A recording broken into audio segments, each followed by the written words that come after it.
하나님 주신 말씀 마태복음 1장 20절에서 21절 말씀을 통해서 그 이름을 예수라 하라 라고 하는 제목의 말씀으로 은혜를 받고자 합니다. 마태복음은 구약 성경에서 신약 성경의 교량 역할을 하며 마태가 동족인 유대인들에게 전해준 복음의 말씀입니다. 그 첫 번째 등장의 선포는 아브라함과 다윗의 자손 예수 그리스도의 계보라, 즉 족보라 이렇게 말씀합니다. 또 16절에도 야곱은 마리아의 남편 요셉을 낳았으니 마리아에게서 그리스도라 칭하는 예수가 나시니라 라고 말씀하십니다. 여러분, 예수가 나셨다라고 하는 말과 그리스도라 칭하는 예수가 나셨다는 말은 엄청난 차이가 있는 것입니다. 예수는 단순한 인간의 이름이고 그리스도는 곧 하나님이십니다. 그러니까 마태가 일러주는 증언은 하늘의 하나님 그리스도께서 마리아의 몸을 통해서 인간 예수로 탄생하셨다라고 하는 사실을 선포하고 있는 것입니다. 이런 의미에서 우리가 기도드릴 때에 단순히 예수의 이름으로 기도드립니다 라고 하는 고백보다는 예수 그리스도의 이름으로 기도드립니다 라고 고백을 하여야 할 것입니다. 그렇다면 그리스도 하나님께서 어떻게 예수가 되셨습니까? 마태는 신약 시대를 시작하면서 구약의 역사를 일러주고 있습니다. 구약의 성경은 그리스도 하나님께서 예수 인간으로 오시기 위한 역사로서 아브라함으로 시작해서 예수님의 육신의 아버지 요셉에 이르기까지의 계보, 즉 족보를 쭉 기록했다는 거지요. 이를 일명 구속의 역사, 곧 구속사라고 부르고 있습니다. 이를 예수님은 요한복음 5장 39절에서 이 성경, 당시 예수님이 말씀하신 그 구약의 성경이 곧 내게 대하여 정언함이 아니냐 이렇게 일러주고 있습니다. 그러니까 이 마태복음의 핵심은 하나님이신 그리스도께서 인간 예수로 마리아의 몸에서 나셨는데 그분이 유대인의 왕이요 인류의 유일한 구세주가 되신다. 그러니까 베들레헴 마구간에서 탄생하신 예수는 곧 창세전부터 계셨던 그리스도 말씀이신 하나님이시다 하는 것을 일러주는 겁니다. 이를 자세히 설명한 분이 사도 요한이 요한복음 1장 1절부터 3절에 일러줍니다. 태초에 말씀이 계시니라. 이 말씀이 하나님과 함께 계셨으니 이 말씀은 곧 하나님이시니라. 그가 태초에 하나님과 함께 계셨고 만물이 그로 말미암아 지은 바 되었으니 지은 것이 하나도 그가 없이 된 것이 없느니라. 그분이 바로 이 땅에 오신 예수라고.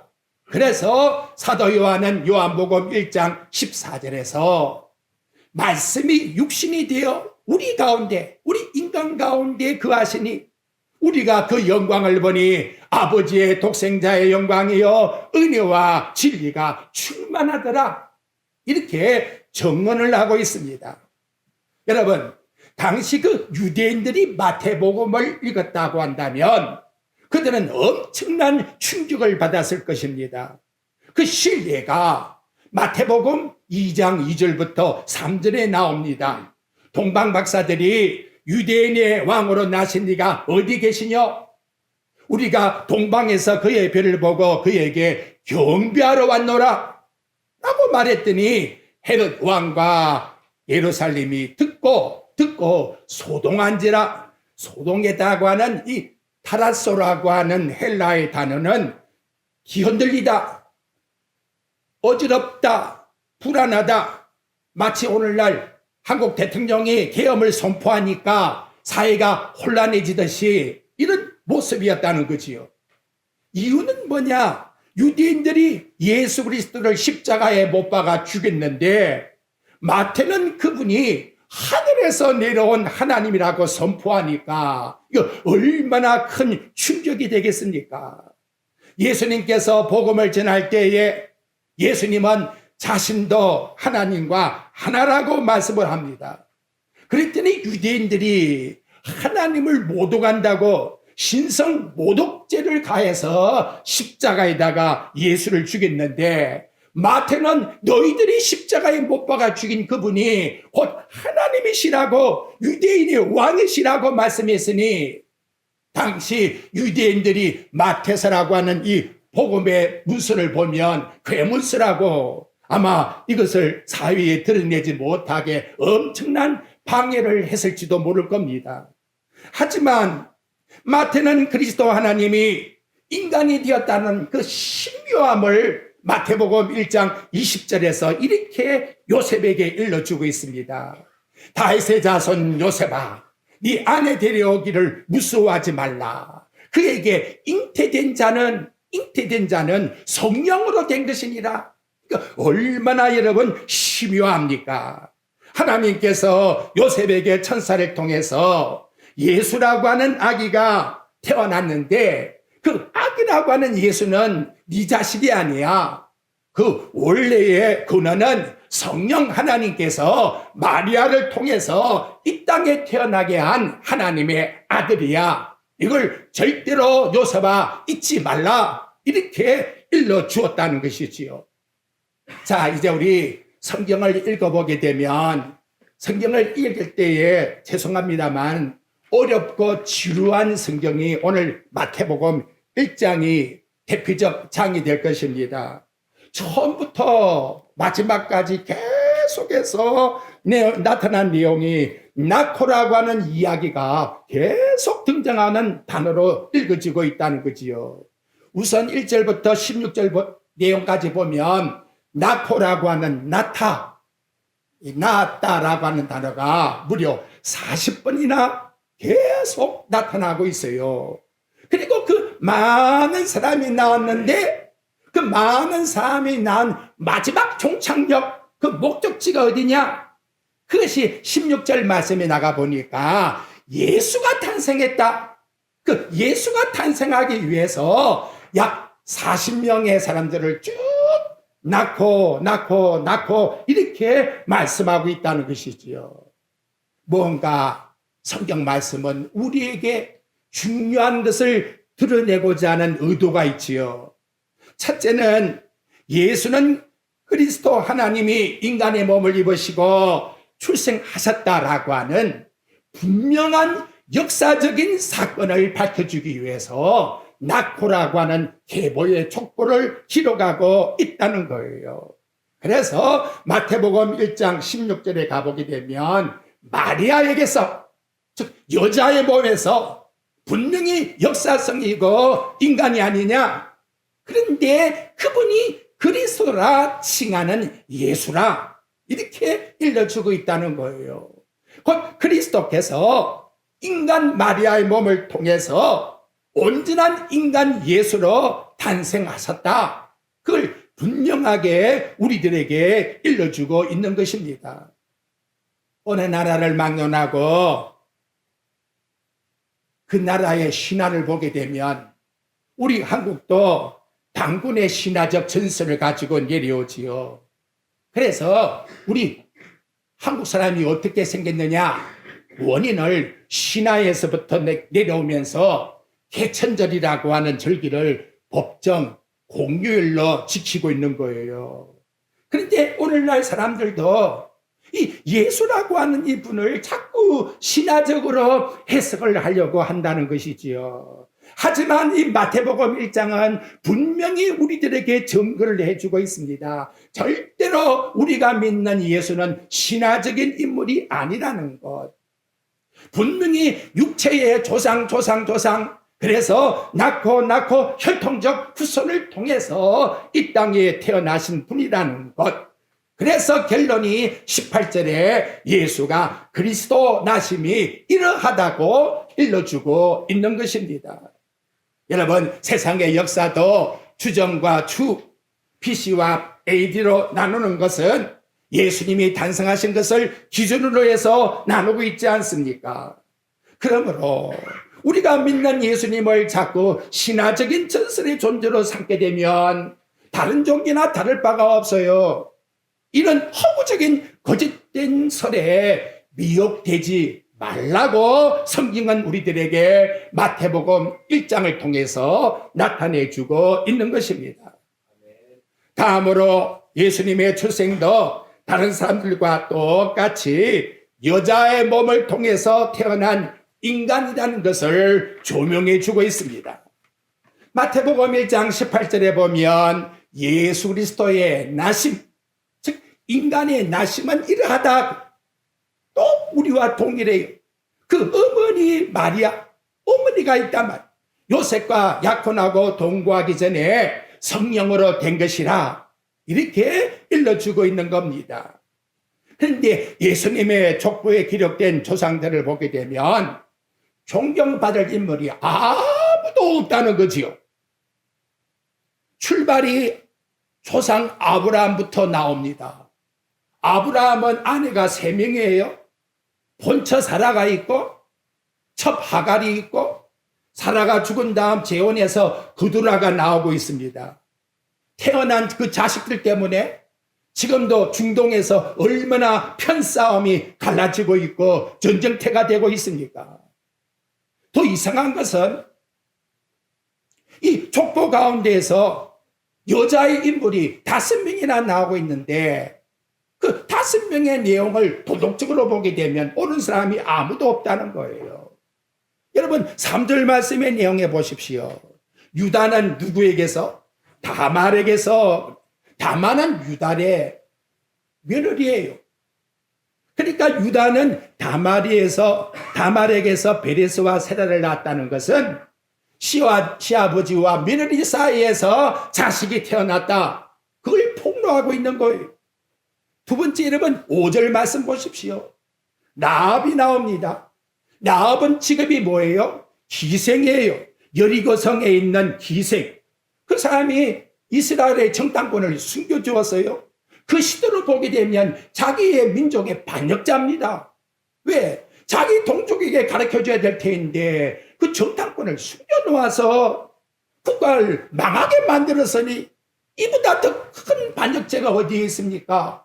이렇게 또 죄를 폭로하고 있다는 거예요. 세 번째로는 5절에 보게 되면 룻이 나오고 있습니다. 룻이 착한 여자같이 보이지만 유대의 족보에는 절대로 들 수가 없어요. 이유가 뭐냐? 이방 여인이기 때문에 그렇다는 거예요. 모압 족속의 이방 여인. 그것은 유대인과 원수의 관계 속에 있는 자인데 시어머니 나오미를 따라와서 결국은 시어머니가 시키는 대로 보아스와 인해를 해가지고 오벳을 낳게 했다는 거지요. 이게 얼마나 도덕적으로 볼 때에는 옳지 않다는 거예요. 네 번째로는 6절의 말씀해 보십시오. 거기 보게 되면 다윗의 아내가 아닙니다. 우리아의 아내 바세바가 그래서요.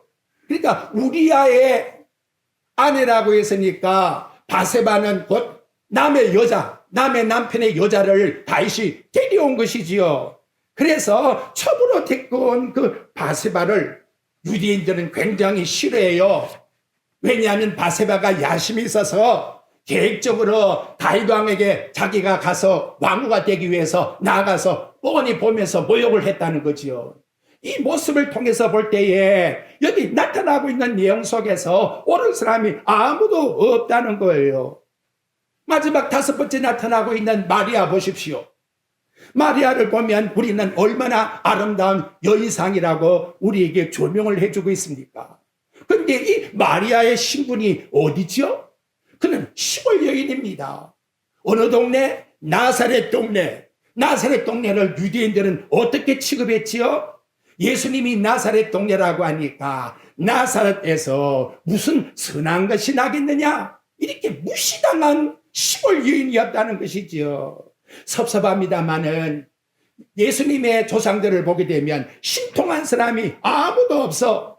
결론이 뭐냐? 모두가 다 죄인이다. 그걸 마태가 지금 다 폭로를 하고 있다는 거예요. 죄인의 신분 42대째 내려오다가 드디어 한 분이 나셨으니 그분이 누구냐? 곧 예수 그리스도라고 말씀하고 있다는 거예요. 이 내용의 족보의 의미가 무엇입니까? 하나님이 보시는 그 공의성의 성경적 본의를 우리들에게 나타내기 위하여 이 말씀을 기록하고 있다는 거예요. 세상에 예수님의 역사적인 조상들의 가문을 보면 선하게 사람들이 아무도 없다. 다 아담의 핏줄로 다 죄인에 불과한 것이다. 여러분, 유명한 사람들의 자서전을 보십시오. 자기가 나쁜 짓 한 것은 나쁜 짓 했다고 드러냅니까? 안 드러내요. 그걸 슬쩍 숨기고 지나가는 것이지요. 근데 성경은 그러하지 않습니다. 죄를 지으면 죄를 지은 그대로, 추악하면 추악한 그대로 모든 걸 다 폭로해서 예수님 외에는 전부가 다 죄인이라는 것을 드러내고 있다는 거지요. 완전한 까만 바탕이 되어서요. 그런데 그 중심에 흰색의 빛을 드러내고 있습니다. 그분이 누구냐? 이 땅에 오신 예수. 왜 오셨느냐? 이 까만 바탕에 있는 인간들에게 꼭 필요하기 때문에 오셨다고 하는 목적성을 드러내기 위해서 예수를 등장시키고 있다는 거지요. 그것은 뭐냐? 곧 예수 그리스도의 의의 권위를 드러내고 있다는 거예요. 예수를 믿지 아니하면 누구도 이 까만 바탕 속에서 신성으로 바뀔 수가 없다는 거지요. 그걸 드러내기 위해서 오늘 마태복음 1장의 말씀을 나타내고 있는 것입니다. 이제 그 이유를 성경은 이렇게 밝혀줍니다. 여러분이 보고 있는 1장 21절 말씀 보십시오. 그 내용에 보니까 예수님이 왜 오셨느냐 하는 그 성탄의 목적성을 분명하게 일러주지요. 우리 같이 읽어봅시다. 시작. 아들을 낳으리니 그 이름을 예수라 하라. 그가 자기 백성을 그들의 죄에서 구원할 자이심이라 하니라.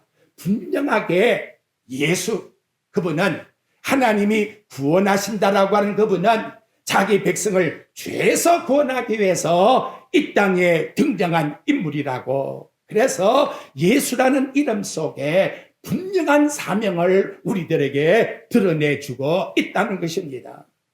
다시 여러분, 이 마태복음 1장 21절을 분석하게 되면 첫째, 이 세상에 예수님이 누구를 구원하시느냐?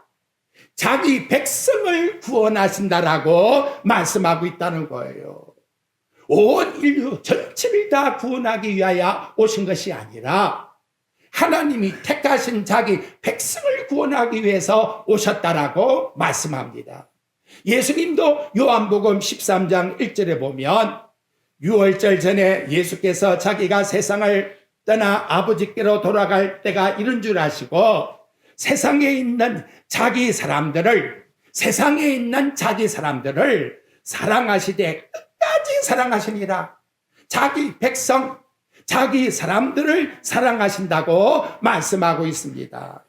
예수님의 마지막 기도에도 나는 세상에 더 있지 아니하오나 저희는 즉 당신의 택한 백성은 세상에 있사옵고 그래서 자기 땅에 오매 자기 백성을 구원하기 위해서 오셨다라고 이와 같이 우리에게 말씀해 주고 있다는 것이지요.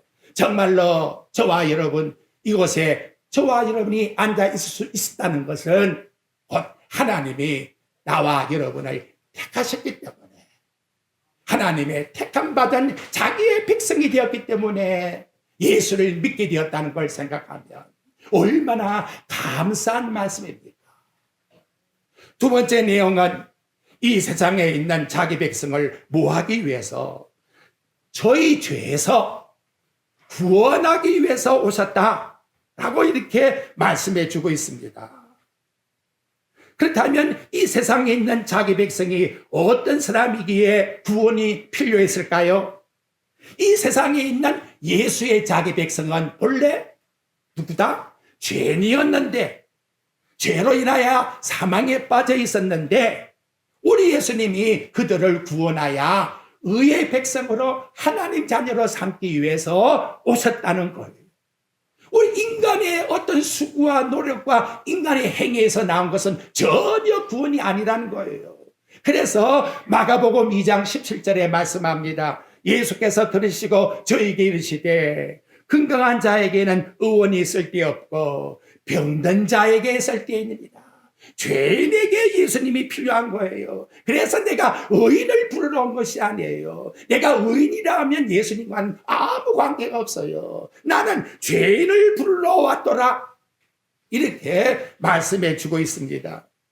디모데전서 1장 15절에 보면 미쁘다 모든 사람이 받을 만한 이 말이요 예수께서 죄인을 구원하기 위해서 세상에 임하셨도다.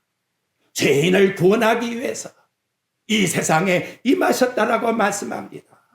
히브리서 2장 14절과 15절에도 예수께서 이 세상에 오신 것은 사망으로 말미암아 사망의 세력을 잡은 자 곧 마귀를 없이 하시고 죽기를 무서워하는 자 일생에 미어 종노릇하는 모든 자들을 놓아주기 위해서 오셨다라고 우리에게 말씀해 주고 있습니다. 사랑하는 성도 여러분, 자기 백성 즉 누구지요? 아브라함의 영적 자손 누구지요? 장세전에 선택받은 자 누구지요? 하나님과 언약된 자. 세상 사람들은 삭개오를 비방해서요. 근데 예수님은 삭개오의 집에 가면서 뭐라고 했느냐? 누가복음 19장 9절과 10절 말씀해 보니까 오늘 구원이 이 집에 이르렀으니 이 사람도 아브라함의 자손이다. 이렇게 일러주고 있다는 거죠. 여러분 얼마나 감사합니까? 저와 여러분을 향해서 우리 하나님께서는 너는 장세전에 내가 선택했기 때문에 절대로 내가 너를 놓치지 않는다. 너는 천국 갈 하나님의 백성이다. 이렇게 저와 여러분들에게 구원의 확신을 주고 있다는 것이지요. 예수께서 이 땅에 오신 목적이 죄인을 구원하러 오신 것이라면 예수 믿고 구원받은 사람은 예수께서 이 땅에 오신 목적을 이룬 사람이지요. 구원을 받지 못한 사람은 그 목적이 이루어지지를 아직도 못한 사람이지요. 그렇다면 전도는 뭡니까? 예수께서 이 땅에 오신 목적을 아직 이루지 못한 사람들에게 예수께서 이 땅에 오신 목적을 이룬 사람으로 바꿔놓기 위해서 나아가서 예수 통하여 내가 구원을 받았으니 당신들도 예수 믿고 구원 받으십시다 하고 전해주는 것이 전도의 목적이라고 말씀하는데, 감사한 것은 예수님의 택하심 속에 저와 여러분이 함께 있다는 것, 진심으로 우리 하나님 앞에 감사함을 드리시길 바랍니다. 예수 그리스도 안에 있는 자에게는 다음과 같은 확신이 있다고 성경은 계속해서 우리에게 강조합니다. 여러분 들어보십시오. 주 예수를 믿어라. 그래야면 너와 내 집이 구원을 얻으리라. 사도행전 16장 31절입니다. 누구든지 주의 이름을 부르는 자는 구원을 얻으리라. 다른 조건이 없잖아요. 로마서 10장 13절입니다. 주의 이름, 고귀한 이름, 이 까만 세상에 구원의 주로 오신 희생이신 소망의 주를 믿기만 하면 구원을 받는다는 것이지요.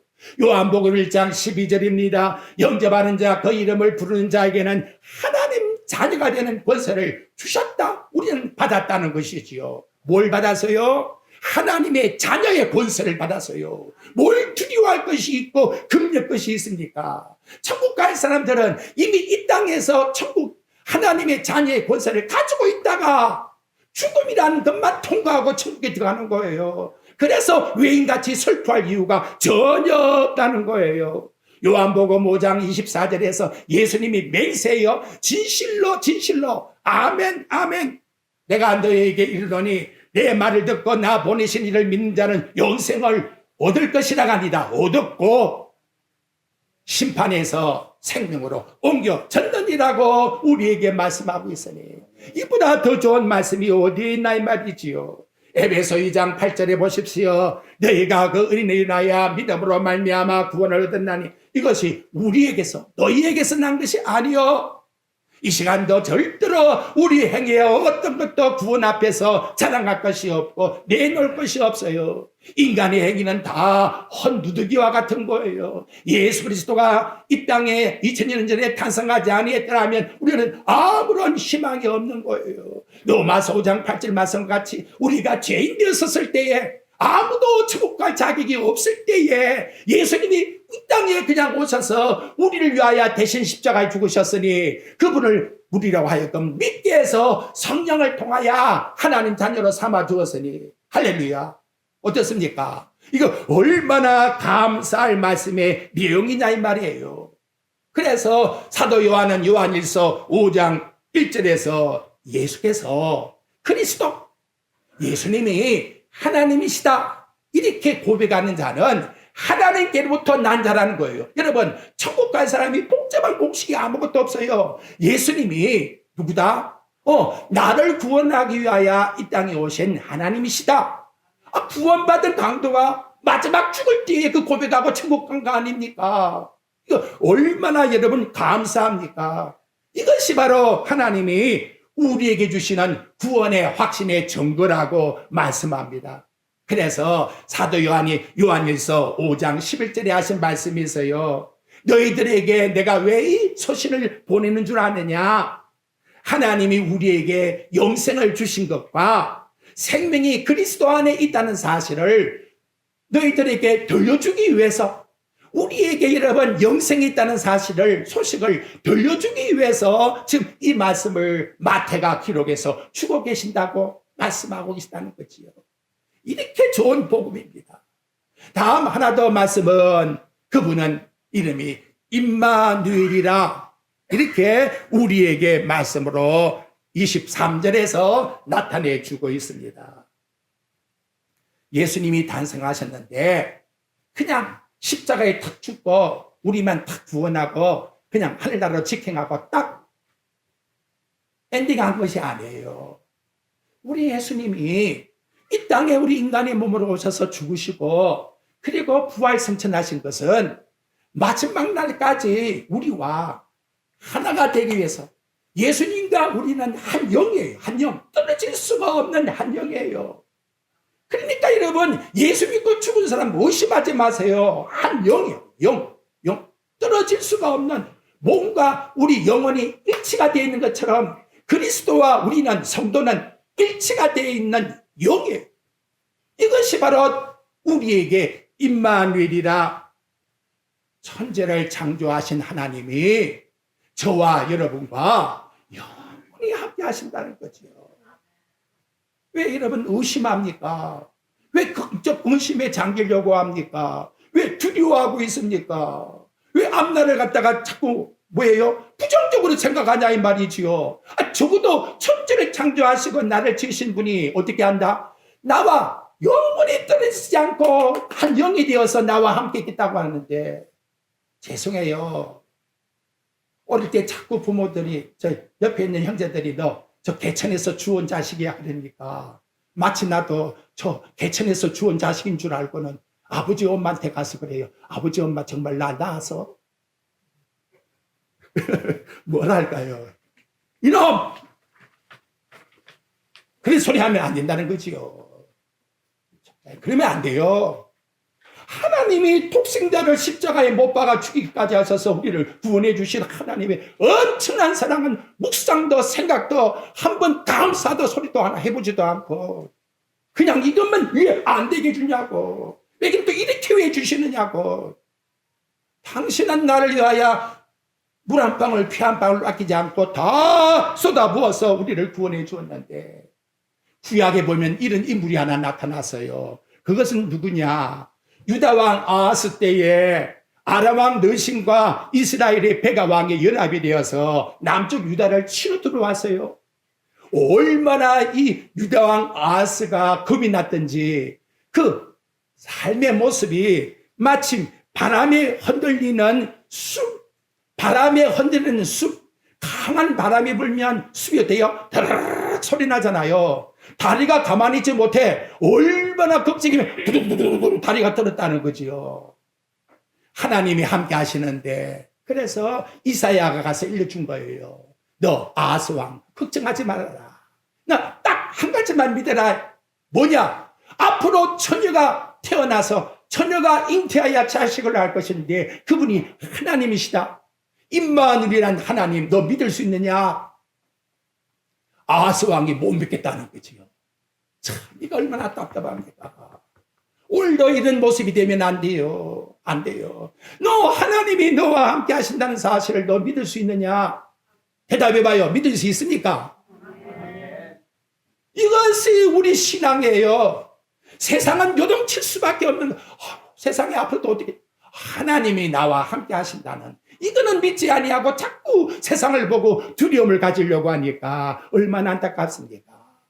다음은 그 임마누엘이라는 단어에 굉장히 중요한 단어가 있어요. 우리와 함께 하심이에요. 나 혼자만 독선적 하나님을 믿으면 안 돼요.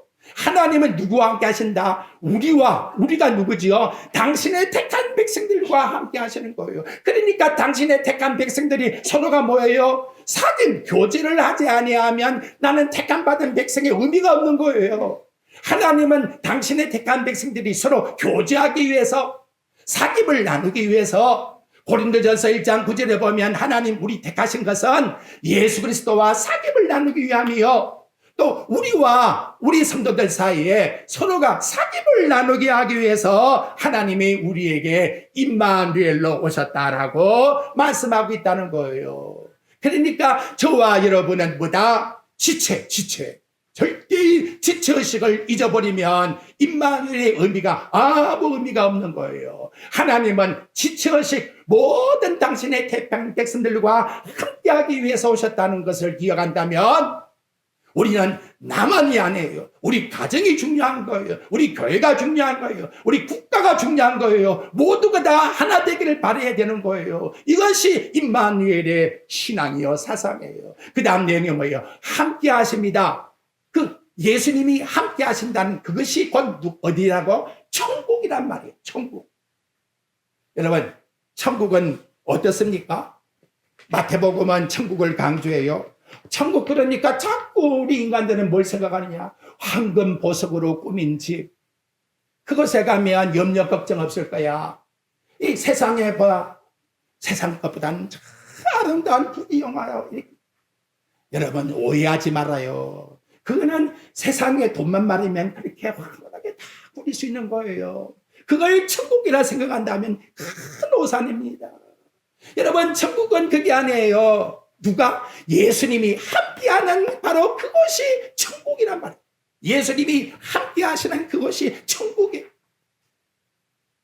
예수님이 누구와 함께 하신다고? 고린도전서 3장 16절에 보니까 너희가 하나님의 성전인 것과 하나님 성령이 너희 안에 계신 줄 알지 못하느냐. 천국은 어디서? 내 안에 계시는 거예요. 왜? 주님이 함께 하시기 때문에. 믿습니까? 이 우울증 고쳐요. 걱정 근심 고쳐요. 내 마음에 예수님이 함께 하시기 때문에 나는 뭐다? 천국이다. 천국. 이것이 바로 우리 하나님 우리에게 주신 축복이란 말이에요. 그래서 바울이 고린도전서 6장 17절에 그리스도와 우리 성도는 한 영이 된 자다, 이걸 강조하기 때문에 왜 교회에서 싸우냐고 말씀하고 있는 겁니다. 이후에 우리 주님과 함께하는 그곳이 요한계시록 21장 3절에 보니까 하나님 장막이 사람들과 함께 계심에 하나님이 저희 백성이 되고 저희 백성이 하나님을 섬기게 되고 신이 하나님 저희와 함께 계심이라고 말씀을 합니다. 여러분, 구원받은 강도에게 보십시오. 예수님이 마지막 뭐라고 일러주지요? 누가복음 23장 43절에 보게 되면 네게 이르노니 오늘 네가 낙원에 있으리라, 그렇게 안 해요. 누구와 함께? 나와 함께 낙원에 있으리라. 참 이게 의미가 있잖아요. 그냥 낙원은 의미가 없어요. 누가 함께 있는 낙원? 주님이 함께하고 있는 낙원. 저와 여러분은 어떤 천국을 구해요? 세상에 아름답고 화려하고 멋난 이런 천국이 아니에요. 누구와 함께한다? 주님과 함께하는 천국을 우리는 구하는 거예요. 이제 2024년 성탄절을 맞이하면서 하나님이 우리 인류에게 치고하신 축복의 선물, 영광의 선물을 주신 날입니다. 그 선물이 곧 하나님이신 그리스도 예수이십니다. 그분이 우리와 영원히 함께 하시는 임마누엘의 하나님이십니다. 성탄으로 오신 그리스도 예수, 즉 임마누엘 되신 하나님과 항상 함께하는 성도들이 꼭 되시기를 주님의 이름으로 축원드립니다.